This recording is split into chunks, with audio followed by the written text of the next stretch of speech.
Psychology କହିଥାଏ ଯଦି ଗେହିବା ସମୟରେ ଆପଣଙ୍କ ବାଣ୍ଡଟି ଜଲ୍ଦି ଢିଳା ପଡ଼ିଯାଉଛି ବା ପାଣି ବହୁତ ଜଲ୍ଦି ବାହାରି ଯାଉଛି ବା ଦ୍ୱିତୀୟ ଥର ଜମାରୁ ଠିଆ ହେଉନାହିଁ, ତେବେ ଏହି ଘରୋଇ ଉପାୟ ନିଶ୍ଚୟ କରନ୍ତୁ।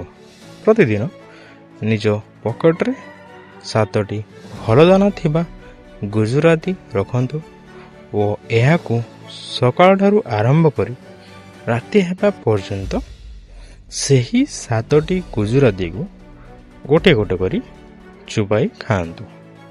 ଏମିତି କରି ପ୍ରତିଦିନ 7ଟି ଗୁଜୁରାତି ଖାଆନ୍ତୁ ଆଉ ଦେଖନ୍ତୁ ଏହାର କମାଲ। ସାଇକୋଲୋଜି କହିଥାଏ ଏମିତି ମହିଳାର ଭଲ ପାଇବାକୁ କେବେ ବି ଭୁଲିବା ଉଚିତ ନୁହେଁ ଯିଏ କେବଳ ଆପଣଙ୍କ ସହିତ ଶାରୀରିକ ସମ୍ପର୍କ ବନାଇଥାନ୍ତି ଓ ଆପଣଙ୍କ ସବୁ ଶାରୀରିକ ଇଚ୍ଛାକୁ ପୂରଣ କରିଥାନ୍ତି।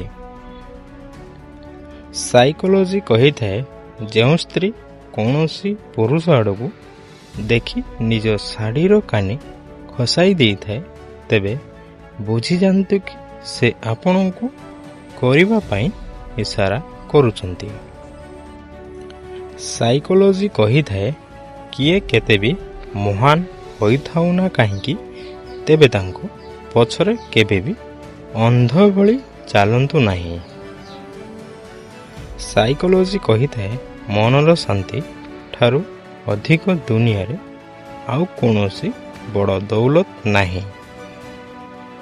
ସାଇକୋଲୋଜି କହିଥାଏ ଯଦି ଆପଣ ଗେହିବା ପୂର୍ବରୁ ମହିଳାଙ୍କ ସହିତ ଫୋରପ୍ଲେ ନକରି ସେମିତି ବାଣ୍ଡଟି ପୁରାଇ ଦିଅନ୍ତି ତେବେ ଏହା ମହିଳାଙ୍କୁ ଟିକିଏ ବି କିଛି ଅନୁଭବ ହୋଇନଥାଏ ଓ ଯଦି ଆପଣ ମହିଳାଙ୍କ ସହିତ 20ରୁ 25 ମିନିଟ୍ ପର୍ଯ୍ୟନ୍ତ ଭଲ ଭାବରେ ଫୋରପ୍ଲେ କରି ତାଙ୍କୁ କିଆ ଖାଇବାର ଇଚ୍ଛାକୁ ଅଧିକ ଗୁଣ ବଢ଼ାଇ ଦିଅନ୍ତି ତେବେ ସେ ନିଜେ କହିବେ ଏବେ ମୋ ବିଆରେ ବାଣ୍ଡଟା ପୁରାଅ ବୋଲି ଓ ଆପଣ ଏହି ସମୟରେ ପୁରାଇ ପ୍ରଥମେ ଧୀରେ ଧୀରେ ସଟ୍ ଦିଅନ୍ତୁ ଓ ଯେତେବେଳେ ତାଙ୍କୁ ଘର୍ଷଣ ଦ୍ୱାରା ଅଧିକ ଆନନ୍ଦ ଆସିଯିବ ସେ ନିଜେ କହିବେ କି ଜୋର ଜୋର ସଟ୍ ଦେବା ପାଇଁ।